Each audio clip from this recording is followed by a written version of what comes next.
Well, welcome back to the homestead. This week I'm working on trying to get the gables painted, and that'll kind of be a check mark for me. Once they're done, the exterior of the house is going to be painted as far as my part goes. There'll still be a little bit of trim work to paint, but the wife's going to do that during her free time. So once the gables are done, then I'm going to start focusing my attention inside the house. And after the inside of the house is done, then we'll come back to the outside and go ahead and build our steps and ramp and wrap our stonework around the foundation of the house and put the porch rails in. But as far as getting the house painted, once that's done, then I'm working on the inside at that point. So in order to get the outside of the house finished, I've gone ahead and rented a 50-foot lift, and I was hoping to be able to use a spray rig to paint the gables, but it's a little bit windy today, so I may have to revert to using a paintbrush. I'm not sure. But at any rate, let's go ahead and get the lift backed in here and everything set up and see if we can start making some headway on this today.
Alright, so unfortunately it's still windy today, so I'm not going to be able to use my spray rig.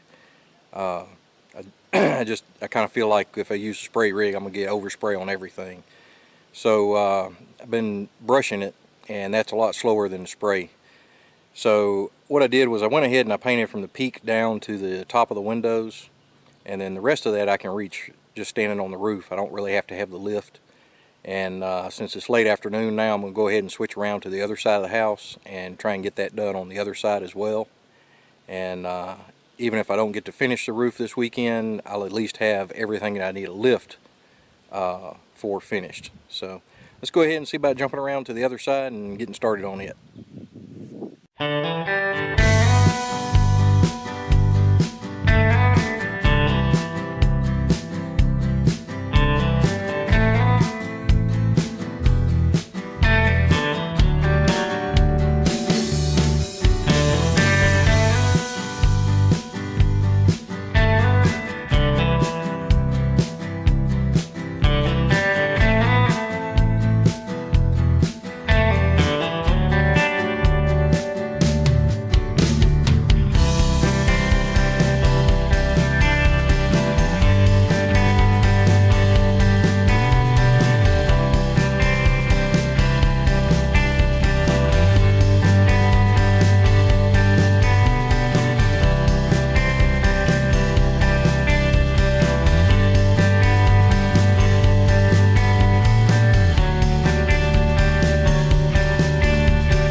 Alright, well, I didn't get as far as I wanted to, but we did get the top half of both gables done and the trim work, so the rest of the work I can do standing on the porch roof without any ladders, and that's what I'm probably going to have to do because I've got to take the lift back on Monday, and tomorrow is Mother's Day, so I probably won't be able to get out here to do any work. So unfortunately we didn't get as far as I wanted, but we did get as far as we had to, and we should be able to finish it up in a couple of evenings this week if the weather permits, and hopefully by next Saturday then we'll be moving to the inside. But until then, y'all keep checking back.